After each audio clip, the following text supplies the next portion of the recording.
Welcome to the DL. This is the show where we talk about everything in the truck and equipment repair industry. It's my job to help inform and educate you on ways to help your business. We talk with technicians, business owners, associations, industry experts, manufacturers, and even a few you wouldn't think traditionally apply to your business.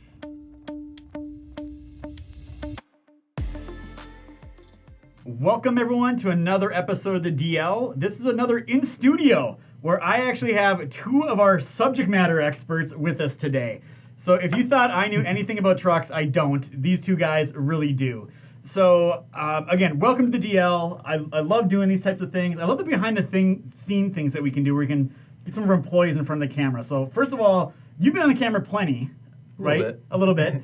Yep. And you've been in video, like you're on every video everyone sees, I think, on the as soon as they open up their laptop, yeah, they get to look at me. Yay. So they're probably like, now we know that guy, right? So why don't you guys introduce yourselves and explain what you do here, and maybe how long you've been here too. Yeah. So my name is Dustin Carnes. I'm the training manager here at Diesel Laptops. I've been here for a little over 3 years, which is actually kind of OG, like which doesn't sound long at all, but for this company, it's OG.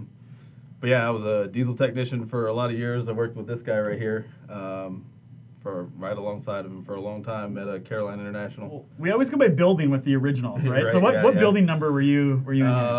I've been in 3 buildings. So. All right, yeah, building 2 then. Yeah, I have to do the math. Right. All right, and then we got Scott. So Scott, why don't you explain to everyone who you are, what you do, how long you been here? Yeah, sure. So I'm Scott Meek. I'm a trainer here. Been here for going on 3 years. And I guess I was build number 3 in Gilbert location. So fun company, a lot of good stuff going on, you know. Yeah, and well, what did both of you guys do before this? I think that's the question. Like, you guys are trainers.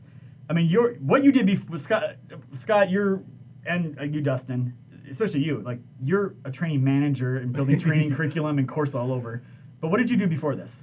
So I was a diesel tech at Carolina International.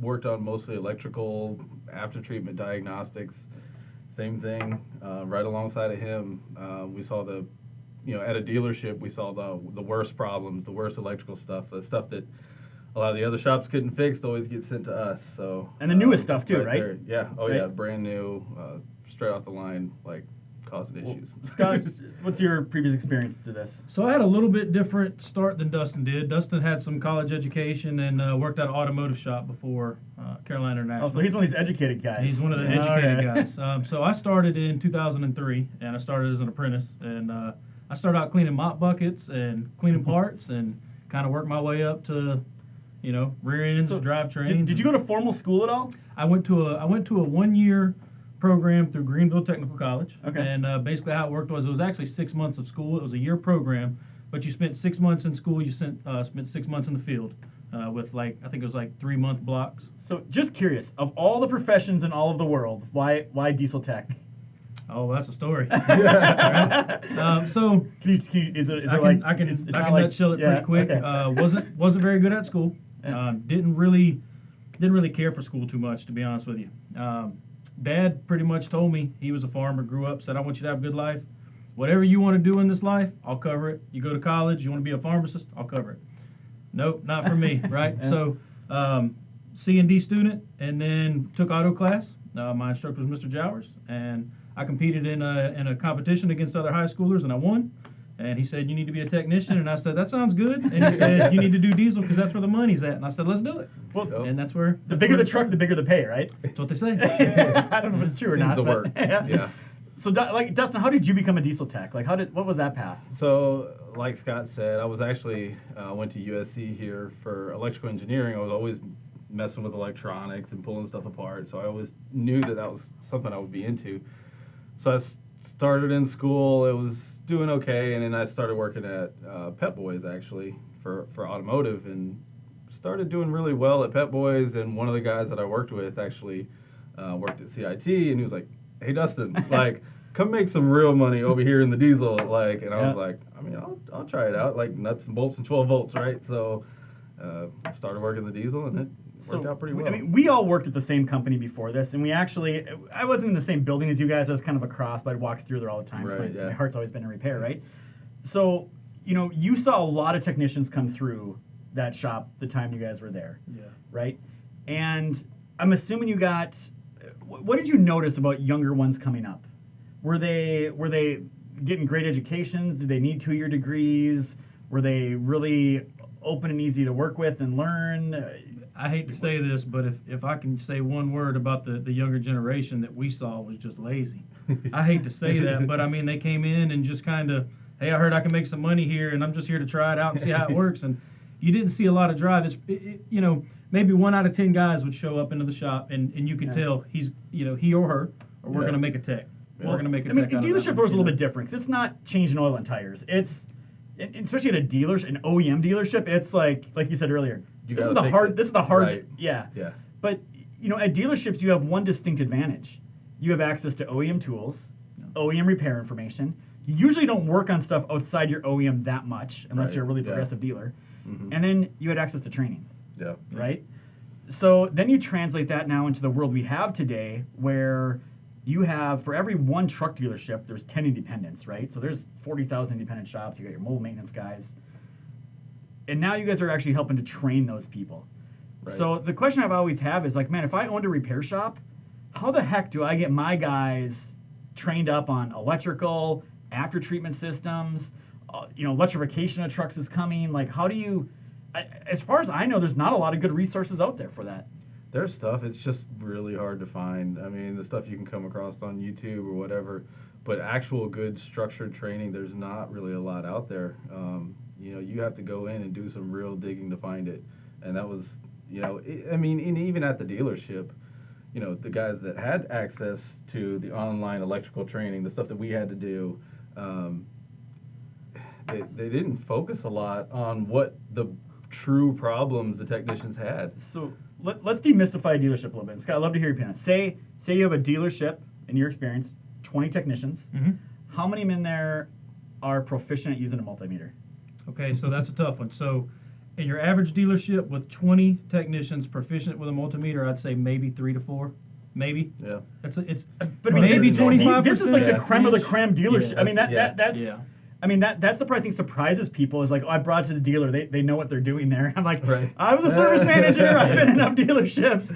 There's a couple guys that know what they're doing. And there's a huge difference in between using a multimeter for a super basic function like checking voltage and then starting to step out of just that specific function, right? Yeah. So, a lot of techs can check voltage, resistance, things like that, but there's other functions that they can do. Actually understanding what they're doing. And understanding exactly what they're doing, Yep. All right, so I know you have on our training.diesellaptops.com, there's an actual quiz that you have on there for people. Like, what is the quiz? And can you guys kind of tell me, like, how many people have taken it, and what are some of the results you've seen off this quiz that we have? Yeah, so we took basically a bunch of our classes, and we took kind of the basic information from those classes, put them into a quiz, and decided, let's just poll our customer. There's electrical, there's after treatment, there's a little bit of data bus, just very basic data bus stuff on there. So I think it's around 15 questions or so. We've had 1,300 people take the quiz, and the average score, now these are basic diagnostic questions, the average score is 42%. Yeah. So, I mean, and, the worst ones are the electrical questions. And with the industry the way it is, that's the one that people need the most. So, Scott, does that surprise you at all? Not really. Yeah. No, it doesn't. It's one of those things with electricity. You have to spend time with it. You have to want to be good with it, and you just got to start doing it, and it's intimidating. Technicians get scared to try. They easily get a lot of time in the job. Boss gets upset, right? So there are some reasons why technicians can shy away from electricity, but I believe that, the majority of technicians have what it takes to be good at electrical diagnostics if they put in the work and the time. So, I mean, I was a service manager, and I didn't know anything about fixing trucks, right? I was just okay at managing people and getting them the resources. But I can't tell you how many times we'd have 20, 30 hours into an electrical repair, and finally the guy's like, F it, I'm running an overlay harness. Yep. So I think that's just because they don't have the right. It's not their fault. I'm not saying they're bad. Yeah. I'm saying it's because they don't have the opportunity to have those courses and mentors and the knowledge to do those things. Yeah, and one of the things you kind of just brought up was the service manager is always on them. And one thing I was talking to, so I don't remember who it was, But what they do at their shop is if a technician gets into an electrical job and they say, okay, this is kind of over my head, he says, stop right there at that moment. I have some online electrical testing, some training. Go do that training and then come back to that job. And then you get the training, you get that hands-on experience right after that. And I thought that was really good. That's something that you don't see a lot, is given the technicians to make themselves better, and not just do your job, get it out real quick. Like, I can't imagine that was a dealership that said that. No, usually, it wasn't. I want to say it was a fleet. And for the audience that might not be aware of why I said that, it's because at dealerships, it's about productivity, about efficiency. It's about your effective labor rate. Right. It's like you got to knock stuff out. But eventually, you get to a certain point, and that starts to pay off big time. You don't have to do that anymore. It's the long game, and I think that's part of the struggle. Though, is people are like, man, I'm going to go train my guy. Well, now he's going to be better. Now he's going to ask for more money, or I'm going to lose him to somebody else. So they get caught in that you're damned if you do, damned if you don't scenario. But there's a lot of variables that go into that entire thing. So let's talk about some of the courses we have. Scott, what are some of the more popular ones that we have? And so Aftertreatment still seems to be the number one. Aftertreatment's always been a good seller. Electrical 1 and Electrical 2 is coming around. Data bus, people are starting to come to that a little more. Scope class, we're going to start pushing that a little bit and see how that goes. So let's talk about scopes, right? Okay. So you said scopes, oscilloscopes. Explain to everyone what that is and why it's important and why we're investing in teaching people that and selling those products. Well, depending on what you're trying to do with a scope, having that graph view in front of you, that real time, really makes a difference. It's really helpful for certain things like data bus. Can you troubleshoot data bus without a scope? You can. But scopes just really let you see what that waveform's doing, what it's supposed to look like, gives you a really good idea of what's happening in that system, which you can still do with a multimeter, but it's a little more in depth, takes a little more time, there's a little more room for error. Scopes are also neat because when you're checking mechanical components like injectors, you can actually see the physical mechanical aspect of that injector as well. So I can use an oscilloscope to figure out what injector's failing. You can. Yeah. Sure. Yeah. You can use it to see what cylinder's failing. You can use it for, there's so many ways you can use it. Vibrations. Yeah. And it's really good, especially for us in the training classes, to, like you said, it graphs things out for you, and it helps technicians visualize what's really happening in those, magical electrical circuits and stuff, you know what I mean? So I actually use the oscilloscope in Electrical 2 class quite a bit because we go over a lot of different sensor diagnostics in that class. And with the scope, when I explain, like a Hall effect sensor and that digital output, that square wave output, it's hard for them to understand what I'm saying when I say it's on or off. Well, when you use the scope, they can see that. They can see it. Yeah. So it helps sync that in too. Right. So the after-treatment class, I think the point to people understand is it's not like, I know when I was at a dealership and you had training, it was like, oh, here's a Cummins 5-day overall class, right? Yep. Or a 5-day, 3-day this, or Detroit does the same thing, and all the OEMs do. That's not when you say after-treatment class, it's not like a 5-day thing. Can you explain a little more on what they really learn in that class? So what we've done with that class is we took the 15 years of experience we had in the field and how many years of after-treatment? Let's see, would have been 2007, so we left in 18, so 11 years, right? What we try to do in this class is break down each individual component, what it does, how it's manufactured, what that component does, how it works, what type of physical characteristics it has. Then we go into putting all that together, and then what does the engine have to do with it? How does the engine affect it? And then we go through universal troubleshooting that we figured out over 11, 12 years works. It doesn't matter what you're working on, whether it's a Detroit, a Cummins, a Cat. We don't care. As long as you understand the basic principles, you're going to be able to figure out what's going on with that vehicle. Yeah. So, my general, I'm curious if you guys agree with me or not. So, 2004 we had EGR, right? Yep. 2007 we had DPF filters put on. Then we had SCR that kind of came along later. Mm-hmm. I remember when I was a service manager, we were literally placing EGR valves and EGR coolers by the pallet loads. It was crazy. Right? Like literally bought by the pallet loads. Yep. And that seemed to kind of start going away a little bit. Then other things happened. Where is it today? Are these things as horrible as they were back in 04, 07, 08? Or have they fine-tuned the engineering better on these things? They're not failing as much? Or is it just there's more stuff, there's more failures now? What's your perception? You want to take that? So, as far as like some of the after-treatment system issues that plagued the really early ones, like the 2007 and 2010 models, they've kind of figured out the actual regen system. Those are, work fairly well. It's a lot of the, because of the way aftertreatment works, it relies heavily on what happens in the engine.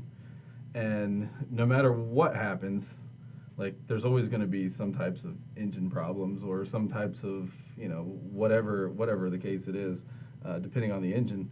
But it ends up affecting the aftertreatment downstream. So it always, when you talk to people, oh, we have aftertreatment issues, a lot of times those are, the result of something else. So I think most of the manufacturers have gotten a decent hand on the actual aftertreatment system, but it's still those normal, whatever it is, manufacturing defects or whatever it is that causes those issues still. Yeah. I'd like to add a couple things too, if Yeah, that's all yeah, right. yeah. So one thing that we obviously still deal with is carbon, right? So the amount of carbon that gets packed into an intake assembly. Our engines are still suffocated, right? But agreeing with Dustin on all that, another thing that I think has really helped is if you go back to the 07, 08, and 09, even in the dealership world, there was still a lot of misunderstanding on those systems. Yeah. So how much of that, obviously aftertreatment systems have problems, obviously diesel engines have problems, but I'd like to know the exact number of how many issues weren't fixed the first time, right? And it wasn't a component failure, it was just the wrong diagnostics were performed, right? Or just from not knowing, just not understanding the system. Right. So, I think the systems are more reliable than people give them credit for, but they're not without problems. So I remember, essentially a decade ago, I was a service manager, right? And I don't know, maybe it's changed since then, but I'd love to hear your guys' opinion. So we work for the OEM, we're a dealer, brand new truck model technology comes out. When did you guys actually get your training on these new things? I was actually in 2007 when the International launched their famous engine, we got training on that engine about 2011? About 4 years later? Yeah. So the repair information. The repair information so was. We had the first one out there. We're like, oh, it's got this new regen system on it. We hit it. We tried to turn on the regen and it didn't work. And we were like, all right, now what do we do? Like we had no clue. Like the pre-game was not there. Like there was no training beforehand. It was just here's the trucks. This is the way. I don't know if it's still that way, but I remember being there. I was a service manager. We had no training before new stuff came out. Usually you didn't have the fault code tables. No repair information. Parts usually weren't available. Yep. You had no nothing, and a new truck would roll in with a problem. You're kind of like, call the factory. So that's why we believe in the training program that we built, because we lived through that. Yeah, when you have a new vehicle with no support, no training information, no repair information, you have nothing other than yourselves and the team around you to figure that out. And as much of a headache and a heartache as it was, it made us better. Yeah. Right. Yeah, so it's you definitely cut your teeth quick. We had to work through it. Yeah, because sales just sold a $120,000 truck. It broke down, and the owner, the salesman, and the owner of the company is there like, what's going on? Yep. You're like, I've literally submitted a case file for support through an engineering group for the manufacturer we work for. And after 2 days, they literally replied back and said, when you figure it out, let us know so we can post it. And we're like, all right, we'll let you know. Just throw the old parts cannon. We joke about throwing the parts cannon on things. OEM dealers do that too. Yeah, sometimes. I mean, once when the vehicle is new enough, the engineers don't know enough about it. They're getting the feedback from I mean, how many times did we figure something out and then like 3 months later there's a recall on that exact same thing? And we're like, yeah, we were part of that test. Yeah. So yeah, it's tough for manufacturers, right? I mean, they do all the testing in the world, but until those things get out there, and you can't see. I mean, just look at we were at International, right? They have 10,000 employees, whatever it is. Like that's a lot of knowledge to try to disseminate through your entire organization to be efficient at it. So I get it. And I think the interesting thing too is all the OEMs. You could tell when I was there. At first, it was like 100% on the dealer to diagnose and figure out everything, decide what parts to replace. That changed quick. Oh, that pendulum was swinging the other way when I was there. It's like now you need First, it was like, well, you need pre-approval for these things. Then it was like, well, now you got to open a case file, and we got to remote in. Then it was like, we're going to send you a tool, and we're going to do it for you. Like, how far did it get when you guys left? Was it anything that was mildly expensive? Any type of major repair, you had to have authorization. I mean, you could. And the thing that would frustrate us is we'd go through and we'd check everything we could check.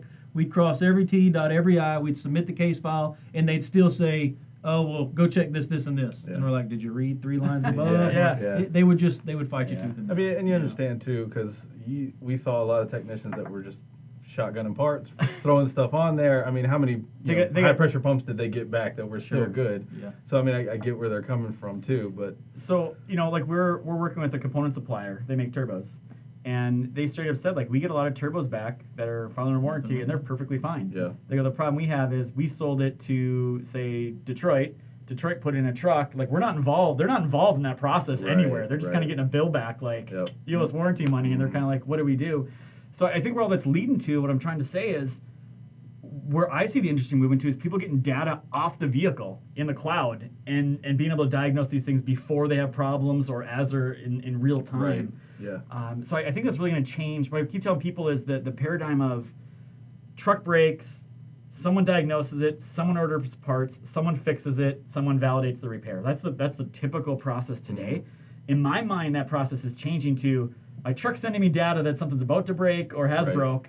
Somebody somewhere is figuring out what parts it needs and what repairs need to get. Those parts are at the next place where it's stopping, and they're going to really hands-on manage that whole process to make sure it's done properly.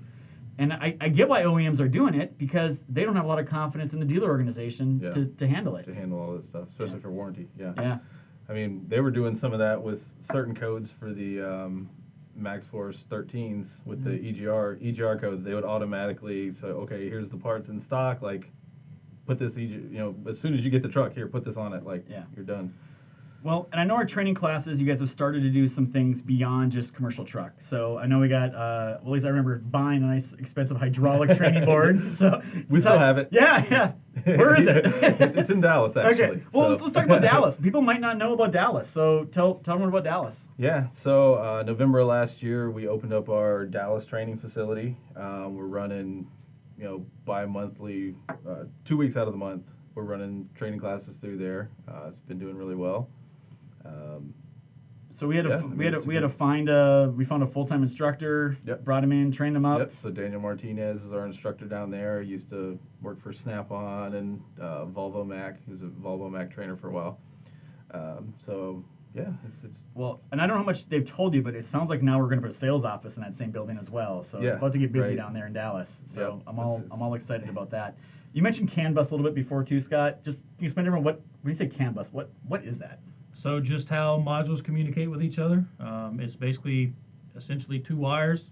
We're gonna send data down, and ones and zeros essentially, and that's just how modules communicate. How many modules are on today's commercial trucks? Major modules, you're probably looking anywhere 10, 11, maybe 12. But with minor modules, you could see 50. Yeah. It just really depends on the model. I remember when I first got involved with commercial trucks, it was really 2. It was the engine and the ABS. It was pretty simple. And then Allison had one, right? And then Eaton came with theirs. Yeah. But what it looks like to me, and this is not my world, but it appears a lot of these, it's almost like automotive, where you have these small component manufacturers. Like at my window switch. Well, now it's got a little chip in there, and you got to get it programmed into its own module now, right? It's its own computer on the vehicle. That's right. What makes all the little fancy features that people like, those are because of the little modules that they can almost think for themselves and do all these fancy things. So I was just looking at, like International, they have a body control module on there, right? I was just looking at the Falco tables with one of our other employees on Western Star, and I was shocked. There was literally like 24 different source addresses. So each source address is a module, right? Like radio, window switch, whatever. I'm like, man, Western, they used to be made in Canada. They had no computers. Now they got a much. So if you have to look this is the part I try to get across to everybody. If you had to look in the future 10 years, are trucks going to be more complicated or less complicated than they are today?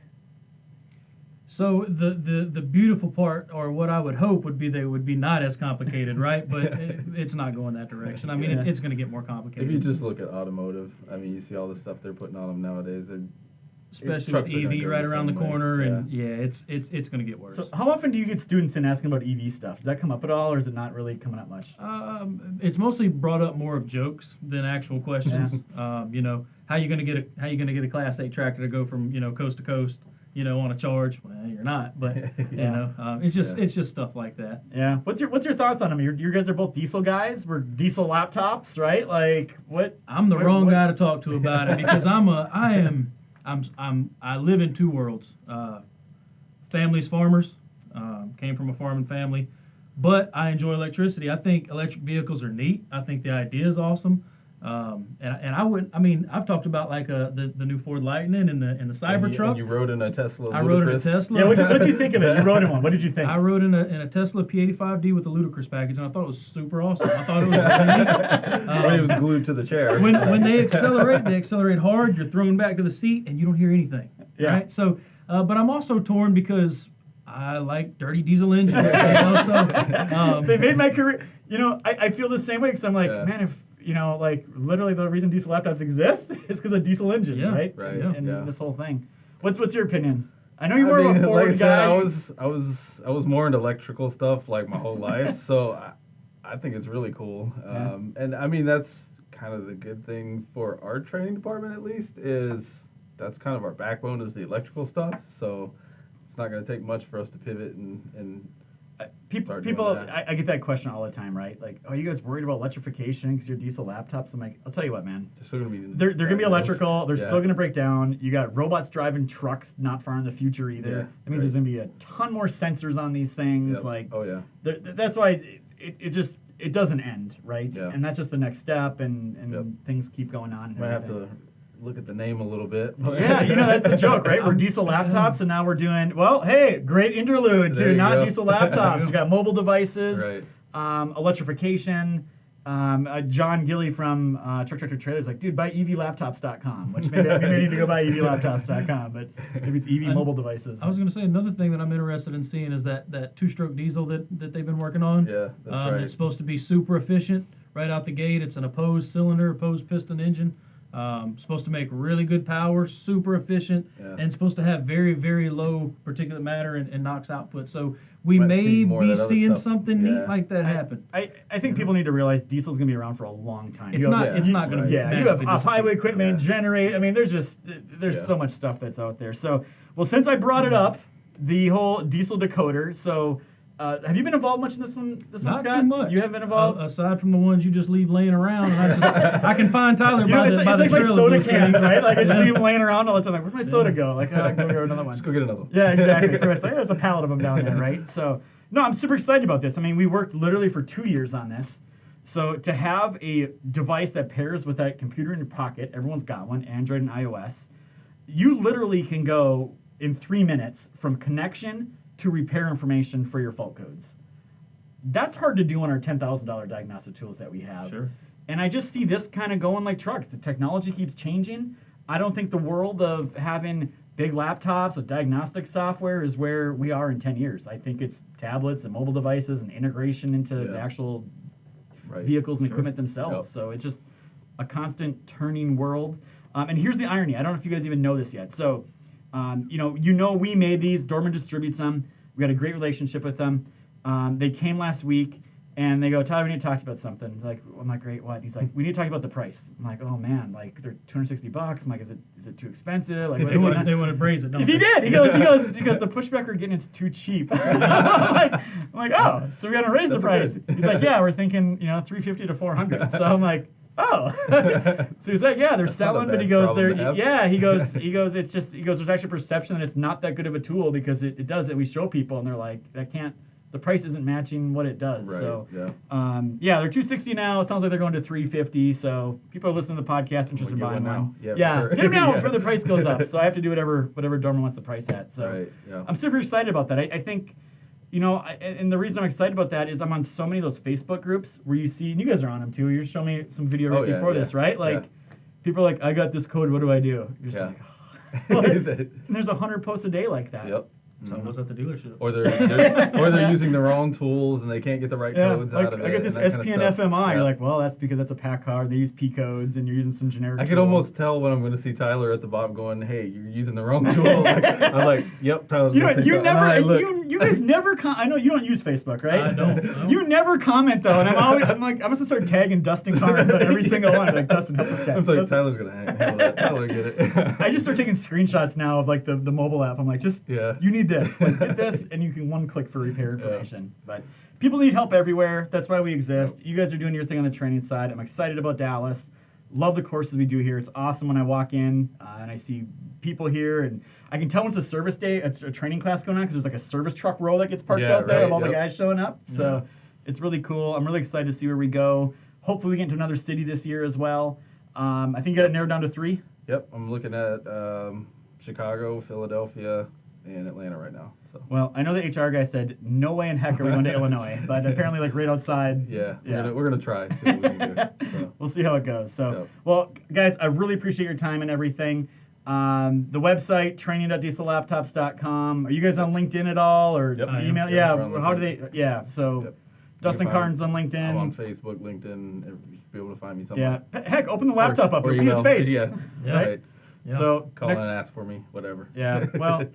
And Scott, I got to tell you this too. I got to brag you up on air here. Every time I talk to someone, because a lot of times we have like the business exec meetings, and we're like, hey, send some of your guys to our class for free, right? And we're always like, please come to one of the ones here, right? Because we know it's you doing them. Yeah. And every single time they're like, that is the best instructor I've ever seen in my life. Like that guy is awesome. That. So. Well, you remember like when the training thing started taking off, and Tyler was like, Dustin, I think it might be time to get somebody else. And I'm like, he's like, do you want to put out something to hire somebody? I was like, nope, I already know the guy. Like, I got the guy. He's never trained before, but I know. Like, this is him right here. Well, you guys both I think, have the same mentality as me. The heart of the teacher. You want to help people solve problems.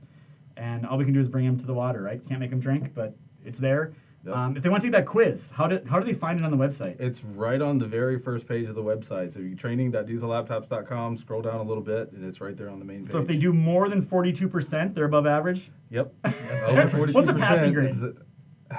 I'm going to say 70 because that's what it was in school. So I'm going to say 70. Yeah, that works. C's get degrees. That's what I got in college. I graduated. They don't put your GPA on your diploma. Right? So, all right, with that, thank you very much, everyone, for watching and listening. It's been great.